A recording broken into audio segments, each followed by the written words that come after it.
বিকাশ IQ. আজকের ভিডিওতে আমরা ক্লাস 12 ফোর্থ সেমিস্টারের ইংরাজির তোমাদের খুবই গুরুত্বপূর্ণ গল্প 3 কোয়েশ্চেনের যত রকমের প্রশ্ন তোমাদের জন্য গুরুত্বপূর্ণ প্লাস যেগুলো তোমাদের যারা এই গল্পটিকেই তোমরা সবথেকে বেশি গুরুত্ব দিয়ে পড়ছো তাদের জন্য পিডিএফটা খুবই উপকারী হবে। তোমাদের দুইটি গল্প রয়েছে, তো দুটি গল্পের মধ্যে তোমাদের একটি গল্প খুব ভালো করে রেডি করলেই চলবে। তো তোমরা দুটো গল্পের মধ্যে যারা একটা গল্পকে ভালো করে প্রিপারেশান নিতে চাইছো তারা এই গল্পটার জন্য এই পিডিএফটা তোমরা দেখতে পারো। এই পিডিএফের মধ্যে তোমাদের সকল গুরুত্বপূর্ণ প্রশ্ন কভার করা হচ্ছে এবং লাস্ট মিনিট সাজেশন তোমরা বলতে পারো। এমনকি এই গল্পটা তোমাদের আগের যে পুরনো সিলেবাস ছিল তার মধ্যেও এটা ইনক্লুড ছিল, তো সেই কারণে এর প্রশ্ন আমরা কিন্তু খুব সহজে প্রেডিক্টটা করতে পারি যে কী রকমের প্রশ্ন বা কোয়েশ্চেন্স হতে পারে পরীক্ষায়। তো আগে ইয়ার্সে মানে বিগত বছরগুলোতে যে সকল প্রশ্নগুলো এসেছে বড় প্রশ্ন বা ধরো শর্ট কোয়েশ্চেন সেগুলো এখানে তোমাদের দেয়া রয়েছে, তো তোমরা দেখতে থাকো। আর অনেকের প্রশ্ন যে এই উত্তরগুলো খুব ছোট ছোট এগুলো লিখলে কি দুয়ে দুই দেবে? দেখো, আনসার তো নিশ্চয়ই দেবে না, তবে কিভাবে দুয়ে দুই পাওয়া যাবে সেটা ক্লাসে, বিশেষ করে লাইভ ক্লাসে আমরা বারবার ডিসকাস করি, স্টুডেন্টদের সাথে বলি, কিংবা আনসার ওদের সাথে আলাদা করে শেয়ারও করে দিই দুয়ের জন্য। কিন্তু এই পিডিএফের মধ্যে মূলত দেওয়া হয়নি এই কারণে যে দেখো অনেক রকমের স্টুডেন্ট হয়, তো মূলত সবাই বড় আনসারগুলো পছন্দ করে না বা অনেকে আছে পারে না, তাদের অসুবিধা হয় ইংরাজিতে। তো সে কারণে যতটা পারা যায় শর্ট এবং ইজি ল্যাঙ্গুয়েজে এগুলো প্রোভাইড করার চেষ্টা হয়েছে। তো দেখতে থাকো পিডিএফটা। তো প্রথম প্রশ্ন দেখো, what was the second question of the tsar. শুধুমাত্র সেকেন্ড নয়, জারের যতগুলো প্রশ্ন ছিল, ফার্স্ট কোয়েশ্চেন বলো, সেকেন্ড কোয়েশ্চেন বলো বা থার্ড কোয়েশ্চেন বলো, প্রত্যেকটাই গুরুত্বপূর্ণ এবং তার যে আলাদা আলাদা আনসার তিনি পেয়েছিলেন সেটা বড় প্রশ্ন, শর্ট প্রশ্ন সবের জন্য গুরুত্বপূর্ণ। আর এর সাথে সাথে সেটা কোন ইয়ারে এসেছে সেটাও এখানে মেনশন করা হয়েছে, তোমরা দেখতে থাকো। আর এর সাথে বাংলা মানে তোমাদের দেওয়া রয়েছে, কোনো অসুবিধা হলে তোমরা বাংলা মানেও দেখতে পারবে। আর এই গল্প থেকে মাত্র দুটি বড় প্রশ্ন আমরা সাজেশন হিসেবে রেখেছি, সেটা পরবর্তী ভিডিওতে আমরা তোমাদের সামনে তুলে ধরবো। প্রত্যেকটা টেক্সট থেকে একটি থেকে দুটো করে বড় প্রশ্ন আমরা তোমাদেরকে লাস্ট মিনিট সাজেশন হিসেবে ভিডিওতে দেব। তো থার্ড কোয়েশ্চেন দেখো, which part of the body of the beaten man was injured. এরকম প্রত্যেকটা কোয়েশ্চেনের সাথে তার যে বিগত বছরের সালগুলো, যে ইয়ারে এই কোয়েশ্চেনগুলো এসেছে সেটাও এখানে মেনশন করা রয়েছে, তোমরা দেখে নিতে পারো। এবং দুটো গল্পের মধ্যে একটি গল্প তোমরা খুব ইজিলি কভার করতে পারবে। এই গল্পটা খুবই সহজ গল্প তোমাদের যদি এক্সপ্লেনেশন দরকার পড়ে তোমরা সেটাও চ্যানেলে দেখতে পাবে, তোমরা দেখে নিতে পারো। এছাড়াও এই পিডিএফটা যদি তোমাদের দরকার লাগে তোমরা তাহলে কিন্তু যেই নাম্বারটা তোমাদের সামনে শো হচ্ছে দেখো, সেই নাম্বারে তোমরা কন্ট্যাক্ট করতে পারো, তোমাদের সাথে কিন্তু এই পিডিএফটা শেয়ার করে দেওয়া হবে।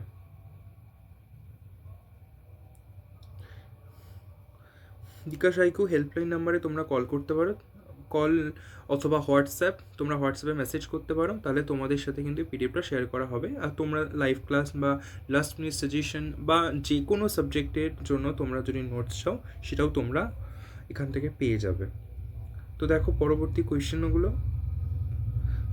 প্রশ্নগুলো আমরা চলো পরস্পর শো করছি। এখানে খুবই সহজ, এর আগেও তোমাদের সাথে এই গল্পের গুরুত্বপূর্ণ কোয়েশ্চেনগুলো সেন্ড করেছি তোমাদেরকে, তোমাদের সাথে শেয়ার করা হয়েছে ভিডিও রূপে, তো তোমরা এর আগেও দেখেছো। আবার লাস্ট মিনিট সাজেশন রূপে তোমাদের সামনে এটা তুলে ধরা হচ্ছে।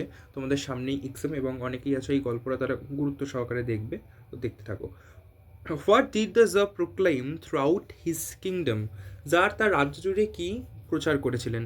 আর একটা জিনিস তোমাদেরকে বলে দিচ্ছি যে যারা 2 মার্কসের জন্য তাদের সমস্যা হচ্ছে, হয়তো মনে হচ্ছে যে এইটুকু লিখলে কি 2 মার্কস দেবে, তো তাদের জন্য বলবো প্রথমে সবসময় চেষ্টা করবে উত্তর লেখার সাথে সাথে না সেই যে টেক্সটটা থেকে লাইনটা রয়েছে বা প্রশ্নটা রয়েছে সেটা টেক্সটের নামটা মেনশন করে দেবে। সেটা স্টোরি হতে পারে, সেটা পোয়েম হতে পারে। বিশেষ করে ধর এটা একটা গল্প, তাহলে তুমি স্টোরির নাম মেনশন করে দিলে, প্রোজের নাম প্রথমে মেনশন করে দেবে। হ্যাঁ, তো প্রোজের নাম প্রথমে মেনশন করে দিবা, মেনশন করার পর তারপর তোমরা তার যে রাইটার কথা রয়েছে তার নামটা মেনশন করে দিতে পারো, তাহলে এতে কিন্তু আনসারটা তুলনামূলকভাবে একটুখানি বড়ও হবে। আর তবে 1 বা 2 মার্কসের জন্য মূলত এই লেখকের নাম বা কবির নাম, রাইটারের নাম এগুলো দরকার পড়ে না, কিন্তু যেহেতু তোমাদের 2 মার্কসের জন্য একটু বড় করতেই হবে, যদিও তোমাদের 1 নাম্বার 2 নাম্বারের জন্য অত্যন্ত শর্ট লিখতে বলে ফর 2 মার্কস, অতিরিক্ত শর্ট লিখলে কিন্তু তোমাদেরকে ফুল মার্কস দেবে না। তো ফালতু রিস্ক নিয়ে কোনো রকমের লাভ নেই। তোমরা রিস্ক নেবে পরীক্ষাতে, তো তোমরা তো আর খাতাটা দেখতে পাবে না তোমাদের কোথায় নাম্বার কাটছে। যেগুলো খুবই গুরুত্বপূর্ণ সেগুলো তোমাদের সামনে লাল কালি দিয়ে তুলে ধরা হয়েছে, পরবর্তীগুলো থেকেও আগেরগুলো কিন্তু বেশি গুরুত্বপূর্ণ, এবং যেগুলোর সাথে সাল মেনশন করা রয়েছে, বিগত সালগুলো। তোমরা এসএকিউগুলো দেখলে যেগুলো গুরুত্বপূর্ণ। এরপর আমরা দেখে নেব এখান থেকে কিছু গুরুত্বপূর্ণ বড় প্রশ্ন। তোমাদের এখানে পিডিএফের মধ্যে অলমোস্ট যত রকমের হতে পারে প্রশ্ন আমরা এখানে তোমাদের সাথে তুলে ধরেছি। এবার যেগুলো গুরুত্বপূর্ণ ব্রড কোয়েশ্চেন, বিএকিউ বা এলএকিউ, চলো সেগুলো দেখতে থাকো। দেখো, প্রথম বড় প্রশ্ন রয়েছে যেটা খুবই গুরুত্বপূর্ণ, এবং এই প্রশ্নগুলো দেখো ভাঙা ভাঙা, এগুলো পড়তে তোমাদের অসুবিধা হবে না। এগুলো অনেকটা সেই এসএকিউ এর মতন, কয়েকটা এসএকিউকে যেন জুড়ে দিয়েছে।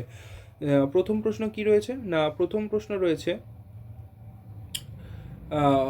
হোয়াট, সরি তোমাদের শুনে এটা হাইলাইট করছি, what were the questions that the tsar wanted to be answer. যার কোন কোন প্রশ্নের উত্তরগুলো চাইছিল, why did he need the answer, তার কেন উত্তরগুলো দরকার ছিল, why was he dissatisfied with the answers given by the scholars and learned men. যে সকল স্কলার এবং লার্নম্যানের জ্ঞানীগুণী লোকেরা, বিদ্বান পণ্ডিত লোকেরা তাকে উত্তর দিচ্ছিল, সেই উত্তরগুলোতে তিনি কেন স্যাটিসফাই হতে পারেননি, কেন ডিস্যাটিসফাইড ছিলেন, অসন্তুষ্ট ছিলেন। হ্যাঁ, তোমরা জানো নিশ্চয়ই যে প্রত্যেকে আলাদা আলাদা আনসার দিচ্ছিল। তোমরা এরকমভাবেই কিন্তু উত্তরটা কিন্তু চেষ্টা করবে পয়েন্ট করে লিখতে। আর এখানে একটা জিনিস যেটা দেওয়া হয়নি সেটা হলো এই লেখা, এক্ষেত্রে না যে গল্পের নাম, লিও টলস্টয়ের নাম, এটা পারলে দিয়ে দেবে প্রথমে, যে ইন দ্য প্রোজ বা story 3 question written by Leo Tolstoy. So তারপরে উত্তরটা কিন্তু লেখা শুরু করবে, এটা অনেক সুন্দর হবে এবং তোমাদের লেখাটাকে অনেক এনরিচ করবে, এনহ্যান্স করবে। এরপরে দেখো উত্তরটা কিন্তু রয়েছে এবং উত্তরের সাথে তার বাংলা মানেটাও দেওয়া রয়েছে, আর খুব সহজ সরল ভাষায় লেখা রয়েছে। যারা এখনও খুব ভালো করে, যাদের প্রস্তুতি হয়নি, তারাও এই পিডিএফটা দেখো এবং এই গল্পটাকে খুব ভালো করে রেডি করে নাও। এই মনে করলে এই পিডিএফটা তোমরা প্রিন্ট আউট বার করে নিতে পারো, অনেক স্টুডেন্ট বারও করেছে দেখেছি, তো তত তোমাদের সুবিধা হবে। পরবর্তী প্রশ্ন,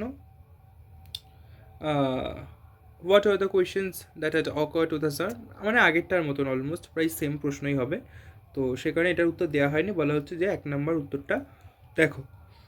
3 নম্বর প্রশ্নে, all the answers being different the যা agreed with none of them, সবগুলো তো উত্তর আলাদা ছিল, তো যার কারোর সাথে রাজি হলো না। What were the questions to which the যা গট ডিফারেন্ট আনসার্সে, আবার একই রকম ব্যাপার, প্রশ্নগুলো কী ছিল যার তিনি আলাদা আলাদা উত্তর পেলেন।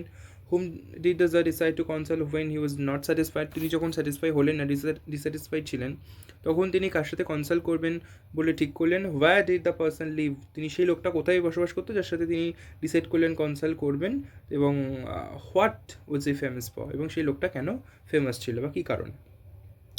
তাহলে 3টে প্রশ্ন কি ছিল সেটা আবার এখানে লাগছে। সেই লোকটা কে ছিল, একজন তপস্বী বা হারমিট বা সন্ন্যাসী ছিল, তিনি তার উইজডমের জন্য বিখ্যাত ছিল, তিনি একটা জঙ্গলে থাকতেন, হুইচ ই নেভার কুইট, যেটাকে তিনি কখনোই কিন্তু ছাড়তেন না, মানে বন সেটা তিনি অন্যত্র যেতেন না, মানে মেন যে নগর ধর বা জায়গা যেখানে মানুষজন বসবাস করছে সেখানে উনি যেতেন না, মানে উনি বিলাসিতা এই জিনিসটা থেকে অনেকটা দূরে থাকতেন, আমরা বুঝতে পারছি তপস্বী মানুষ যেহেতু। তো এরপরে রয়েছে কি, how was the wounded man revived and nursed, why did he ask forgiveness of the tsar, what did the tsar do when he had gain the man for a friend. তো অ্যাজ আ ফ্রেন্ড, যখন tsar ওই তার এনিমিকে পাচ্ছে, তখন সেই যে ব্যাপারটা, সেটা সেই লোকটা কেন জারের কাছে ক্ষমা চাইলো, এবং প্রশ্নটা একটু অন্যরকম হতে পারে, যেমন ধরো ওই লোকটা কি বলেছিল জারকে, কিংবা জার কি প্রমিস করেছিল, প্রতিজ্ঞা করেছিল ওই লোকটার কাছে, তো এরকমও বলতে পারে, প্রমিসের কথাটা উল্লেখ করে দিতে পারে, এবং লোকটা কীভাবে শেষ পর্যন্ত সারলো, বা জার এবং হারমিট কীভাবে লোকটার নার্সিং করলো, সেটা কিন্তু খুব গুরুত্বপূর্ণ।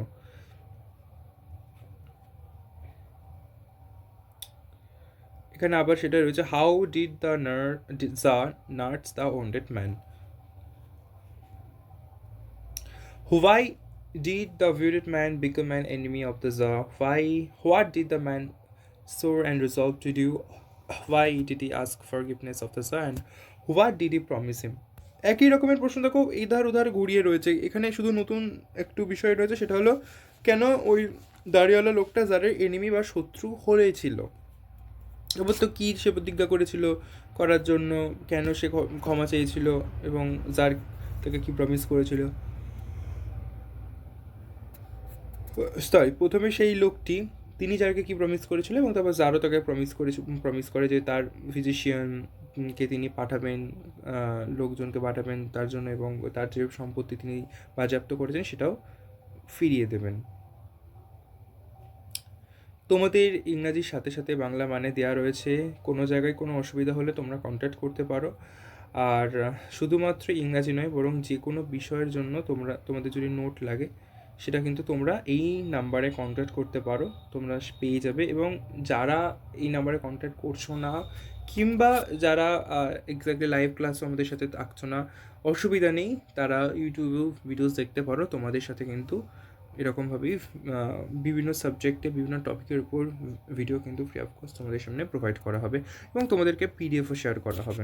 তো সাথে থাকো। Thank you so much.